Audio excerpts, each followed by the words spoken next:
Te iddiakirin ji bo YPG bêhtir nêzik Tirkiye bibe wê jê bêxwestin ku xwedûrî PKK bike. Gelo ev îdia çi qas rastaqîniye. Parlamenterê HDP Lezgîn Botan diyar kir ya rast ew ku Tirkiye bi Kurdan re danûstendirê bike. Ji ber ku gelê Kurd li rojhilata navîn dostê Araban, Farisan û Tirkan e.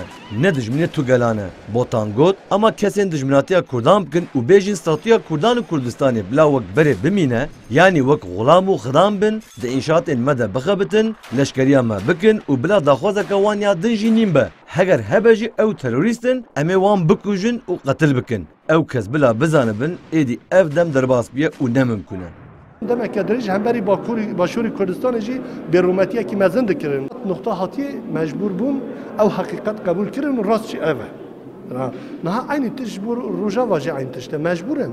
Me ev cangê mirinê kiriye stoyê xwe ji ber ku gelê Kurd ji vê sed salê êdî kole nebe.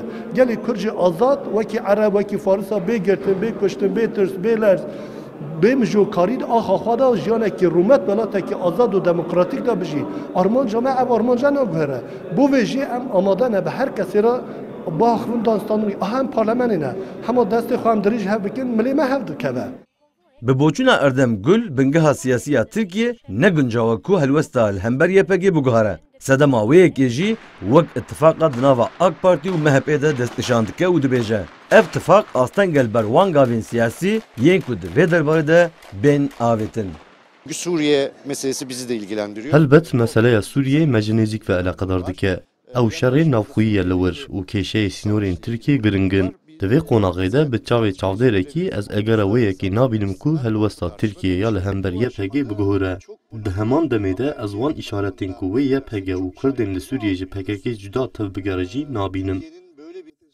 Li gorî çavdêr û pisporan piştî serdana Amerîkayê Serokkomarê Tirkiye Recep Tayyip Erdogan di daxwînên xwe de kêm caran behsa YPG kiriye. Ev yek jî hindek peyaman di nava xwe de dihewîne ku di demên pêş de wê ev peyam hê eşkeretir bibin. Li aliyê din cigîrê Serokê Giştî CHP Öztürk Yılmaz jî berî niha diyar kiribû ger peyê de PKK şermezar bike û bibêje ez piştevaniya xebatên wê nakim dibe ku peyê de ji bo Tirkiye bibe kanalek li Sûriyê.